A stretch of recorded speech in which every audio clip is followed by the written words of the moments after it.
vamos a referirnos a varios temas hasta lo que podamos en este corto espacio, porque sobre el tema de la reparación civil la verdad es que es bastante extenso, y entonces lo que vamos a hacer es escoger unos cuantos temas. En primer lugar, me parece de importancia, y tomando en cuenta que el curso está dirigido a una agrupación de abogados jóvenes, todos entiendo que de 20,000 para arriba, recién salidos de la universidad, entonces vamos a señalar lo siguiente. El tema de la reparación civil, digamos la reparación de los daños y perjuicios ocasionados por una conducta presuntamente delictiva, no es ni más ni menos que un proceso civil dentro de uno penal. Estamos hablando de una acción civil que se presenta dentro de un proceso penal, pero que no deja por ello o no adquiere características propias del derecho penal. Esto es una confusión que hemos tenido durante mucho tiempo en el proceso penal. Para empezar, diríamos que hay dos aspectos fundamentales que rigen esta materia, la reparación civil, y es el principio dispositivo y el principio de rogación que derivan del artículo 28 de la Constitución Política. Esto significa que el juez no puede otorgar cosas que no haya pedido la parte, es decir, no solo en sus pretensiones, sino que también es importante, y ahorita lo vamos a ver, en el tema de los hechos de la acción civil.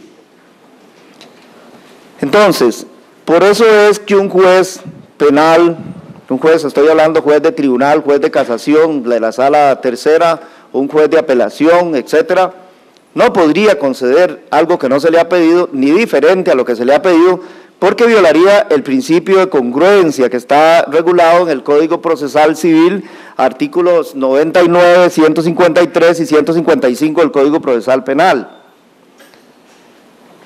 Esto es muy importante, porque esto explica por qué razón es que cuando una parte, y que ahora uno de los compañeros va a hablar sobre los recursos, ¿por qué es que cuando una parte recurre a una sentencia penal y no dice nada sobre lo civil, la sentencia civil queda firme? O sea, entendemos que se ha conformado con el fallo civil, aunque sea una barbaridad lo que haya dicho el tribunal, la parte está disponiendo de su patrimonio, lo está regalando si la sentencia está mala, y eso es lo que entendemos, igual que ocurriría en un proceso civil donde no se recurre a una sentencia que está mal dictada, queda firme. Ahora bien, desde 1971, al emitirse el Código Penal que tenemos vigente, el legislador estableció en el artículo 109 una remisión expresa al Código Procesal Civil. Establece que en materia de temas de reparación dentro del proceso penal, estaremos a lo que señala el Código Procesal Civil, de tal forma que entonces tenemos que entender que en materia de acción civil aplicamos las escasas reglas que contiene el Código Procesal Penal, y en ausencia de estas, entonces vamos al Código Procesal Civil. No sé si vamos claros con esto. Entonces, esto cobra importancia en primer lugar, y aquí empezamos con otro de los temas, que es el tema de la relevancia de los hechos en la acción civil resarcitoria. ¿Qué importancia tienen los hechos en la acción civil resarcitoria? Bueno, el mismo Código Procesal Penal, porque esto se ha cuestionado en alguna oportunidad, pero el mismo Código Procesal Penal establece en el artículo 183 el tema de la relevancia de la prueba. ¿Cómo hacemos para escoger la prueba que se va a recibir en una audiencia oral y pública? Porque recuerden que la prueba en el proceso penal se desarrolla en el proceso oral, en el juicio oral y público. Entonces, el Código dice que tiene que haber en este artículo 183, dice que la prueba tiene que ser útil y pertinente. Para fijar la utilidad y pertinencia de la prueba, esta tiene que estar relacionada con unos hechos. O sea, el parámetro que tiene el juez para admitir o para rechazar una prueba es que esa prueba, ya sea testimonial, ya sea de orden pericial, etcétera, o documental, tiene que estar relacionada con los hechos de la acción civil resarcitoria, un tema que ha sido olvidado también. porque cuando el juez revisa el tema de la prueba, pues casi siempre se ocupan del tema de la acusación, pero se olvidan que hay un escrito de acción civil que debería estar contestado, ya voy a decir por qué, y que además que tiene que haberse ofrecido una prueba.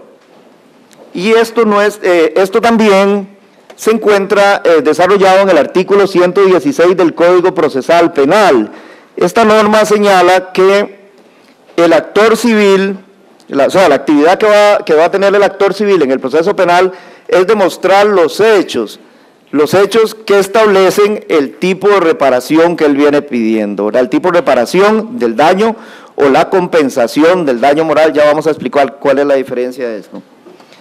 Finalmente, en el artículo 304, dentro de algunas normas que he escogido, se establece expresamente que al ofrecer la prueba, en general dentro del proceso penal, hay que indicar los hechos concretos que se pretenden acreditar bajo pena de inadmisibilidad. Es decir, si la parte al ofrecer la prueba no dice cuáles son los hechos que va a acreditar, su prueba no sería admisible dentro del proceso penal.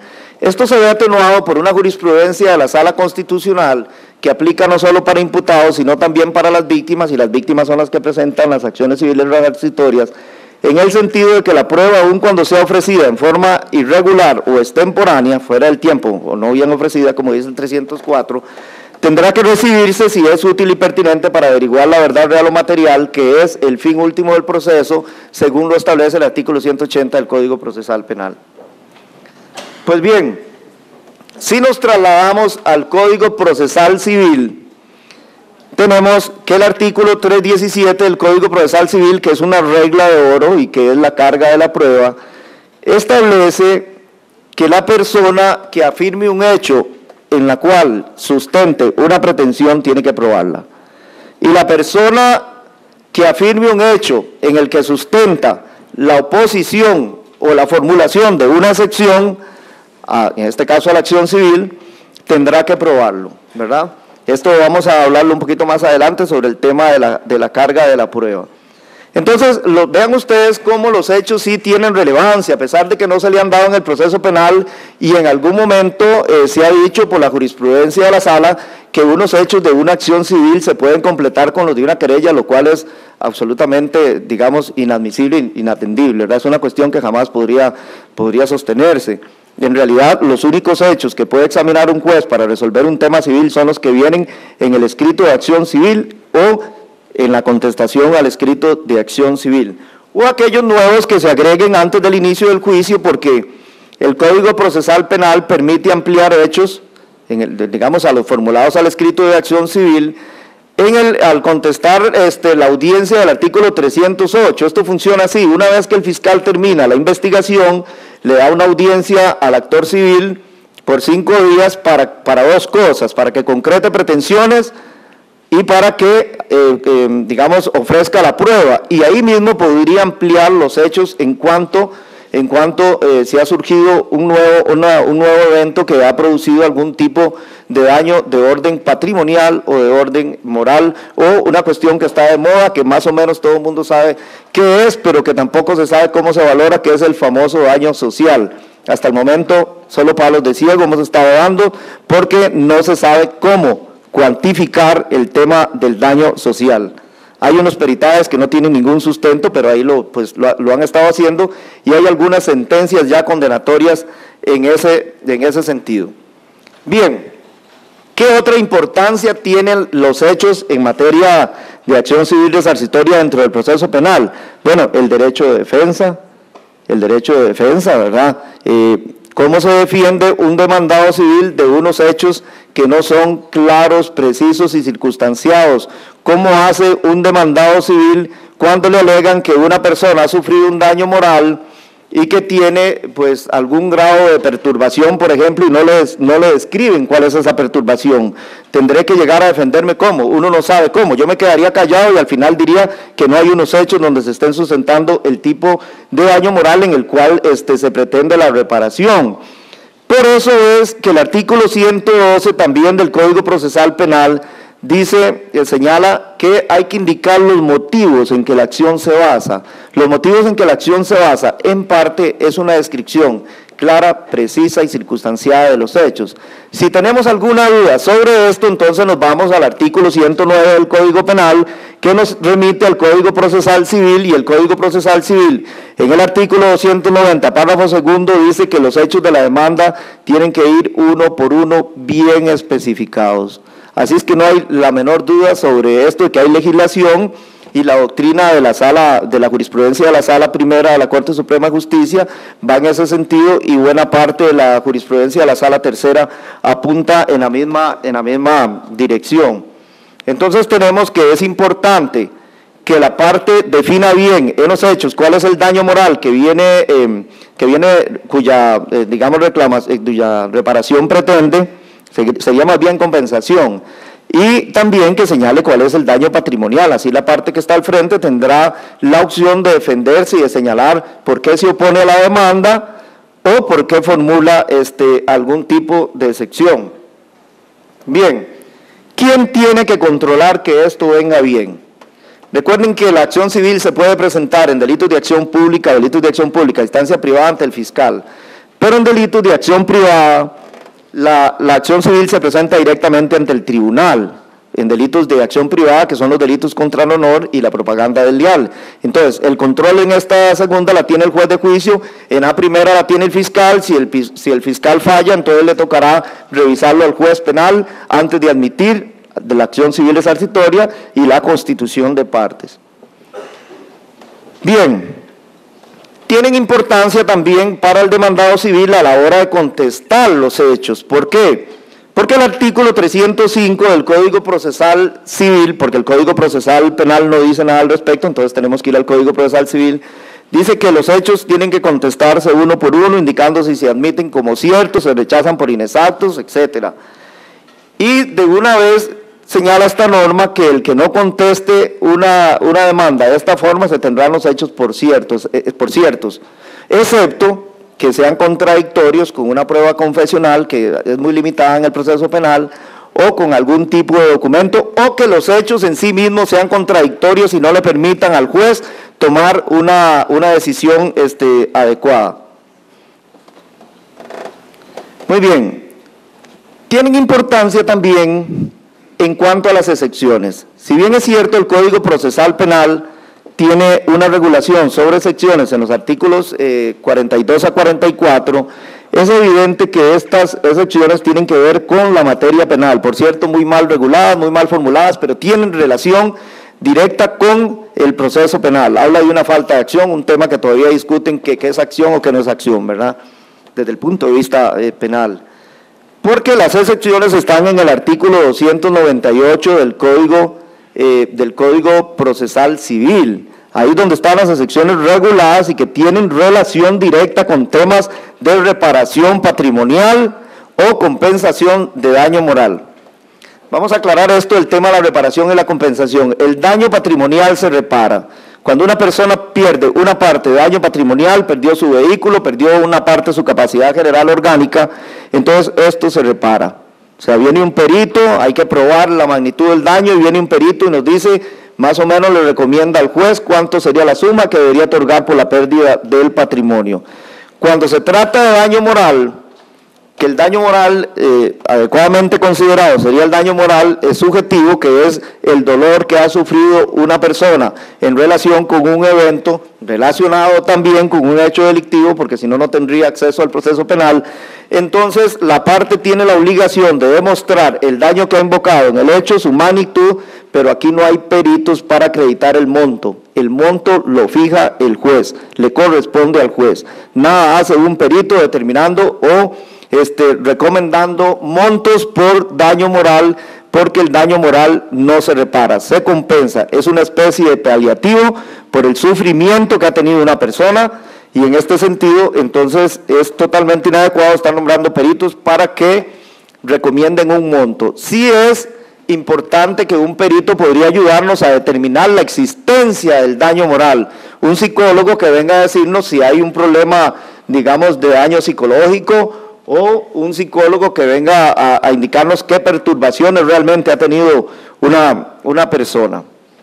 Bien, todo este tipo de secciones que no me da tiempo de desarrollarlas, que es, digamos, la falta de competencia, digamos, problemas de falta defectuosa representación, cosa juzgada, etcétera, ahí las pueden ver ustedes en el artículo 298 del Código. Y la importancia es que es la forma correcta de contestar una acción civil resarcitoria. Hasta la fecha, al darle traslado a la acción civil resarcitoria, los fiscales no están incluyendo, yo creo que todavía no lo están haciendo, la consecuencia que viene en el artículo 305 del Código Procesal Civil, y por esa razón es que no se les está aplicando que si no contestan la demanda se tendrá por cierto los hechos que la sustentan. El otro tema importante en esta materia es que para definir el tema penal se ha acudido a una herramienta que se llama la teoría del delito, de la cual viven muchos, porque es muy interesante las discusiones que se dan sobre esto, y es, digamos, si tenemos una conducta típica, primero si hay una conducta humana, típica, antijurídica y culpable. Para resolver el tema civil esto no tiene ninguna trascendencia, prácticamente ninguna trascendencia. Para resolver un tema civil lo que tenemos que demostrar son los presupuestos materiales de responsabilidad civil, a saber, el derecho, la legitimación y el interés actual. El derecho implica que se demuestren los daños que se han invocado en acción civil resarcitoria. Yo tengo la obligación, conforme al 317 del Código Procesal Civil, de demostrar el daño patrimonial, el daño moral y el daño social que he invocado en los hechos. Una vez que se han probado estos daños, pues entonces iríamos a otro aspecto que tiene que ver con el derecho también, que es que exista una relación de causalidad entre la acción desarrollada por una persona y el resultado dañoso. Es decir, que cuando iba manejando el autobús me brinqué el alto y golpeé a la persona y le produje los daños. No puede ser que porque la persona estaba por allá mirando por la ventana y se asustó donde pasó el bus y se murió, ahí no habrá ninguna relación causal, ¿verdad? Esto no tiene absolutamente nada que ver. Y vamos a ver otros tipos de relaciones causales. Finalmente tenemos que demostrar, entonces, dentro del mismo derecho, no solo la existencia del daño, la relación causal, sino también un criterio de imputación. Algunos autores, alguno en particular, ha dicho que en Costa Rica no es necesario demostrar un criterio de imputación, pero la jurisprudencia dice absolutamente lo contrario y en forma unánime. O sea, hay que demostrar un criterio de imputación subjetivo, que sería el dolo y culpa, que establece el artículo 1045 del Código Civil, que es la famosa responsabilidad subjetiva, y entonces cuando nosotros estamos hablando de dolo y culpa, tenemos que acudir al 1045, no irnos a husmear ahí por el 30 del Código Penal, que no tiene nada que ver, es otra cosa, tiene que ver con el tema penal. Aunque en el fondo, si lográramos que los jueces penales y las partes que acuden a litigio en materia de acción civil, al menos compararan el dolo y la culpa penal con el dolo y la culpa civil, habríamos logrado bastante. Es decir, demostrar en el caso dolo conocimiento y voluntad de producir un daño, o en la culpa violación al deber de cuidado que genere un daño, que sería exactamente, es bastante cercano. Esto es, digamos, este es el caso en que se acerca más la responsabilidad civil a la responsabilidad penal. Pero tenemos otros tipos de responsabilidad civil, que es, por ejemplo, la responsabilidad subjetiva e indirecta, que es la que se regula en el Código Civil, en el 1048, cuando nos habla de la culpa in vigilando y la culpa in eligendo. Esto se aplica mucho en colegios, digamos de orden privado, cuando escogen mal un profesor o no lo vigilan bien y este profesor termina tocando un alumno, o un asunto que tuvimos nosotros en el tribunal, en el antiguo Tribunal de Casación, que era de una muchachita a la cual le decían un apodo un poco feo relacionado con su aspecto físico, y el profesor en alguna oportunidad también lo manifestó, entonces terminó condenado el profesor, y nosotros también en casación terminamos condenando a la institución, porque la institución o escogió mal al profesor, no le hizo los dictámenes psicológicos para ver que un profesor jamás se le va a ocurrir lanzar una botella con agua contra un estudiante porque está cansado, porque el estudiante pregunta mucho en clase, como ya sucedió en la Universidad de Costa Rica, o va a golpear una mesa fuertemente, va a pegarle un manazo a la fuerza porque está en disconformidad con sus alumnos, ¿verdad? Eso para un profesor sería una barbaridad. Para un profesor que haya llevado un cursito de didáctica en la misma Universidad de Costa Rica se daría cuenta que eso no se hace de ninguna manera. Pero en este caso se trataba de estudiantes de secundaria, eran estudiantes de secundaria. Y entonces el profesor hizo mofa de la cuestión que tenía la jovencita esta, y entonces vean ustedes cómo aplicando el 1048 no solo se condena, digamos, al profesor que dolosamente hace una expresión de desprecio hacia la joven, sino también al colegio, porque lo establece claramente el 1048, escogiste mal o escogiste bien, pero vigilaste mal, que es exactamente lo mismo, siempre terminarán condenados, solo que esto requiere, por eso se llama responsabilidad subjetiva indirecta, requiere que el que cometió el hecho lo haya cometido con dolo o culpa. Ven ustedes, esta es la parte subjetiva, y entonces viene una responsabilidad objetiva, semiobjetiva, para el que, digamos, para el colegio en este caso.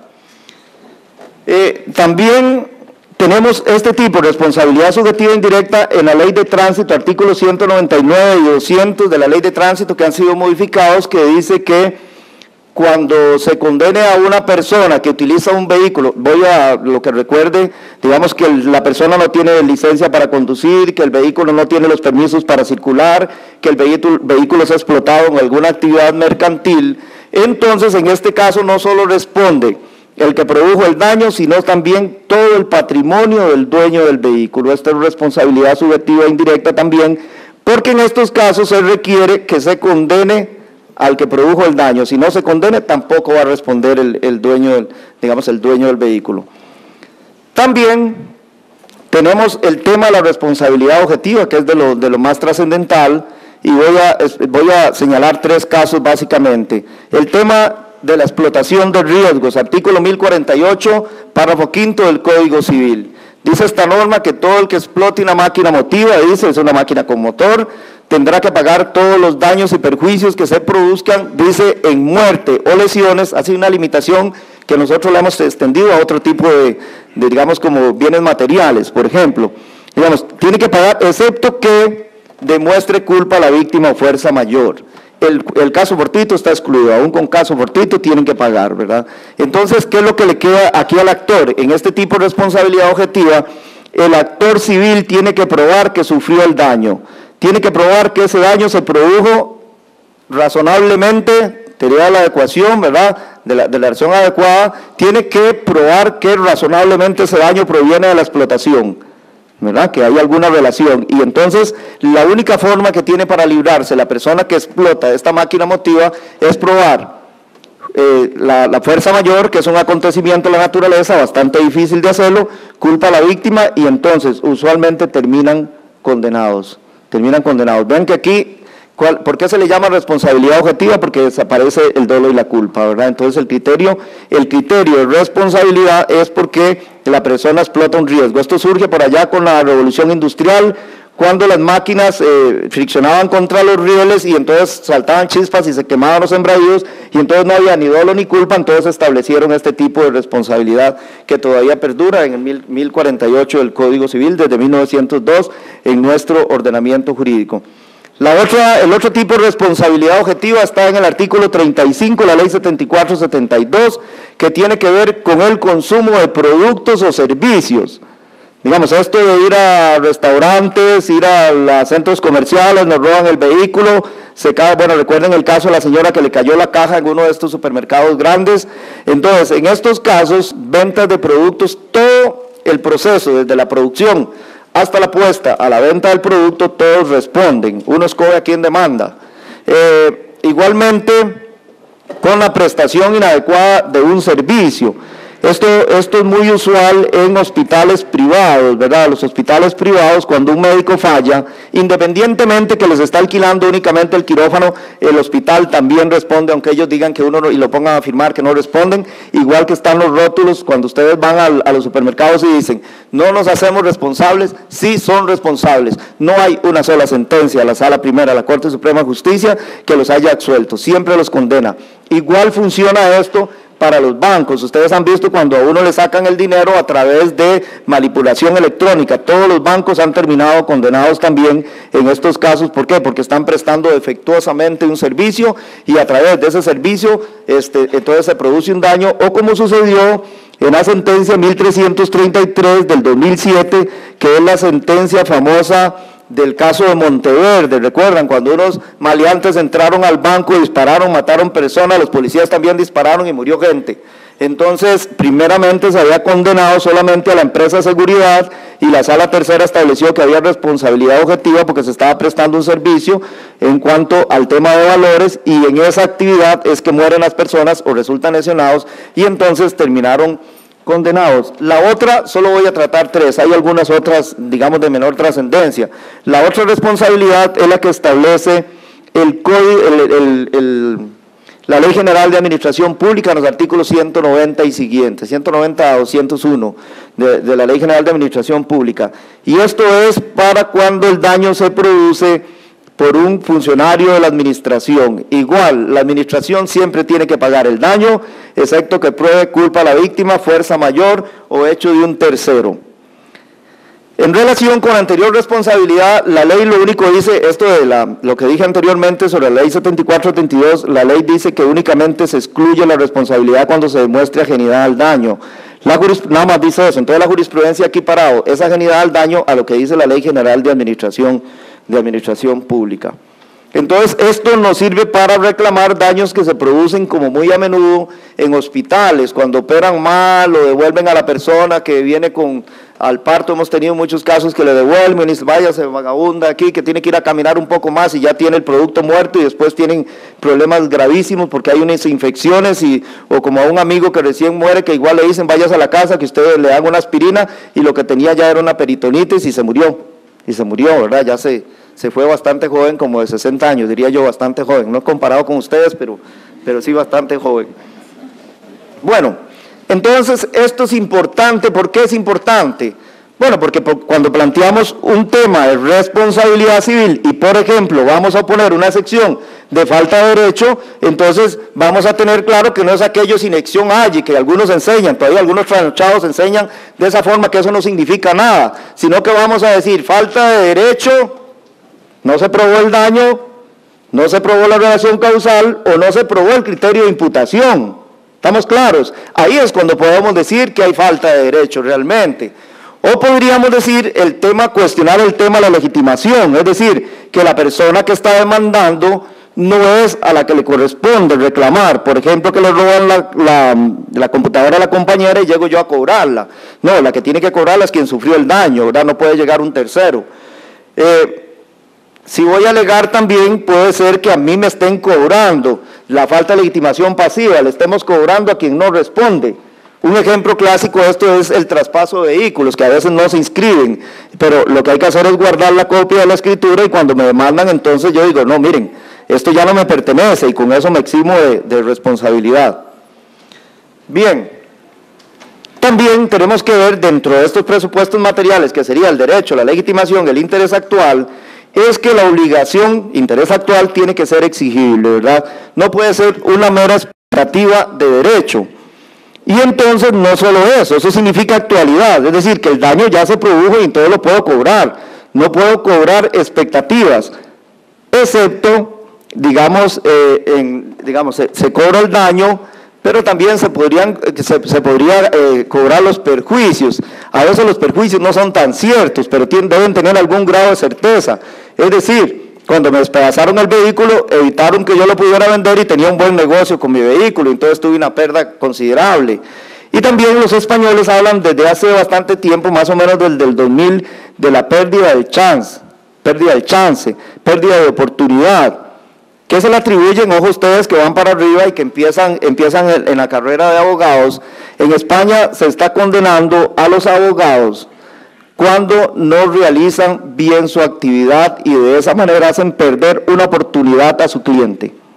Digamos, por ejemplo, no formulan un recurso, entonces ¿cómo miden? Ahora sí, ¿cómo se mide? ¿Cómo mide la jurisprudencia? Bueno, van a ver, traen la sentencia, traen la sentencia que podía ser impugnada, dicen, esta sentencia está muy bien, no había nada que hacer, no va a pagar nada. Esta sentencia sí tenía alguna posibilidad de caer, entonces vas a pagar un porcentaje.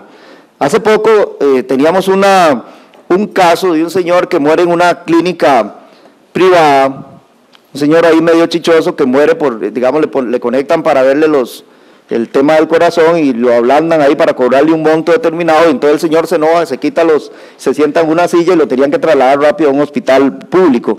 No lo trasladaron y se murió. Probablemente, no sé si es que la señora no lo quería mucho, pero lo enterraron sin autopsia también.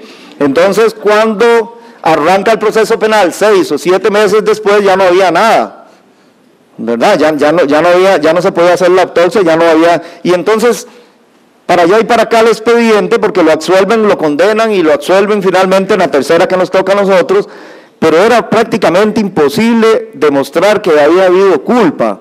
Era increíble, pero no se podía. Más la responsabilidad civil estaba muy sencilla. Le tocaba a la clínica demostrar que la víctima había muerto por su propia conducta, lo que no podía hacer porque ya estaba muerto y iba a ser muy difícil probarlo porque no había autopsia. El abogado solo recurrió a lo penal. Y entonces lo penal se lo rechazamos y lo civil le quedó firme. Esto es un caso en que la pérdida del chance le tocará cubrirla completamente al abogado, porque ya no se va a poder demandar a nadie más, y evidentemente aquí había un caso de responsabilidad civil objetiva, y entonces vean que hay que tener cuidado. Entonces lo que hay que hacer es que cuando no se sabe es mejor preguntar, ¿verdad? Es mejor preguntar para no meter, digamos, para no tener problemas luego. Bueno, para ir terminando, es importantísimo también el tema de la prueba. El tema de la prueba. Hay carga de la prueba en materia civil y yo sostengo que hay carga de la prueba también en materia penal. O sea, nada tienen que hacer los jueces en esa preguntadera, sino que el juez lo que tiene que hacer es una buena sentencia y no estar preguntando, ¿verdad? Eso le toca al fiscal y le toca al defensor. Pero en materia civil, el actor civil tiene que probar los hechos, porque si no, no le van a otorgar la reparación que está pidiendo, es decir, no le van a conceder las pretensiones. ¿Estamos claros? Hay que probar los hechos. Y claro, ojo de una vez, aprovechemos para indicar lo siguiente: en nuestro sistema todavía rige el principio que ustedes recuerdan, porque suena muy bonito, iurat novit curia, el juez sabe el derecho. Y aunque la parte se equivoque invocando el derecho, el juez tiene que aplicar el derecho que corresponda a los hechos, y de esa forma si deniega o admite una reparación. Hace poco nosotros tuvimos un caso de una muchacha que ingresó al hospital de Guapiles, donde le hacen una operación y le producen un daño, y entonces se daba la discusión si había dolo o culpa. Eso era imposible determinarlo, pero sí había responsabilidad objetiva, porque la caja tenía que probar, digamos que era culpa de la víctima. ¿Qué invocó el abogado en este caso? El abogado invocó el artículo 1048 del Código Civil. No tiene absolutamente nada que ver con esto. No tiene nada que ver, porque son los artículos 190 y siguientes de la Ley General de Administración Pública. Pero nosotros ni siquiera volvimos a ver eso. Simplemente dijimos, no, mire, aquí falta un tema por resolver, y no es el 1048, es el 190 y siguiente. Aplicando estas normas, resuelva el caso, y hace poco vi la sentencia ya condenatoria contra la caja. Es importante el artículo 317, es muy importante. El que afirma un hecho tiene que probarlo, el que afirma un hecho en que sustenta su pretensión tiene que probarlo, y el que afirma un hecho que niega la demanda tiene que probarlo, y el que afirma una excepción tiene que probarlo. Si yo afirmo que ya pagué la obligación, tengo que aportar pruebas sobre eso. No es nada más ponerlo en un escrito, porque si no, no van a tener absolutamente ningún resultado. Importantísimo también, ya para cerrar, creo que ya casi, ¿verdad? Sí, es el tema de la sentencia civil dentro del proceso penal. De acuerdo con los artículos 155 del Código Procesal Civil y 363 del Código Procesal Penal, la sentencia tiene que hacerse bien parecido a la civil. Hay que indicar cuáles son un resumen de los hechos de la demanda, un resumen de las pretensiones, un resumen de la oposición a esta demanda, si es que la hubo, un resumen sobre las excepciones que se han planteado, y lo que es importante, esto en la parte de los resultandos. En la parte de los considerandos hay que establecer cuáles hechos, no de la acusación, ¿cuáles hechos de la acción civil se tienen por probados? Como usualmente se hace mal, entonces los hechos de la acción civil coinciden con los de la penal, no debería ser así. Pero deberían de haber hechos y el juez debe tener especial cuidado en decir especialmente cuáles son los daños que se tienen por acreditados y ponerlo en los hechos probados. Posteriormente, claro, igual tiene la obligación de motivar fácticamente, es decir, de dónde deriva los hechos, analizar la prueba, análisis intelectivo, por qué le cree a la prueba que está utilizando, y tercero, la valoración jurídica que le da a esos hechos, y ni se diga también justificar los montos que se están otorgando por tema de reparación del daño o por el tema de la compensación del daño moral o, no sé cómo decirlo, me parece que debería ser como reparación del daño social, que todo el mundo más o menos sabe qué es, tiene una idea de qué es, pero cuantificarlo es bastante difícil. También es importante utilizar, y ya con esto cierro, dentro del proceso penal la conciliación, pero la conciliación civil.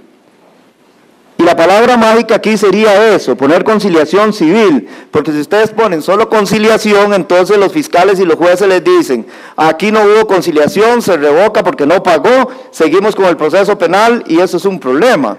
Cuando la víctima, cuando va a una conciliación, puede imponer su voluntad. La víctima cuando va a una suspensión del proceso a prueba puede imponer su voluntad.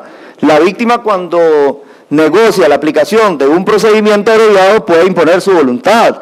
Entonces, creo que es el artículo 220 del Código Procesal Civil y por supuesto la ley RAC que dicen que en una conciliación civil homologada por el juez tiene el carácter de sentencia y entonces ya no tendríamos que ir no continuar con la acción civil luchando ahí en el proceso penal si la parte lo incumple. Simplemente, si ya la conciliación civil está homologada, tenemos una especie de sentencia que si no cumplen la ejecutamos en la vía de ejecución de sentencia civil o en la penal. Ahora está la discusión de si nos toca a nosotros ejecutar las sentencias civiles que dictamos en nuestros expedientes o si le tocan a los jueces civiles. Muchas gracias por la atención.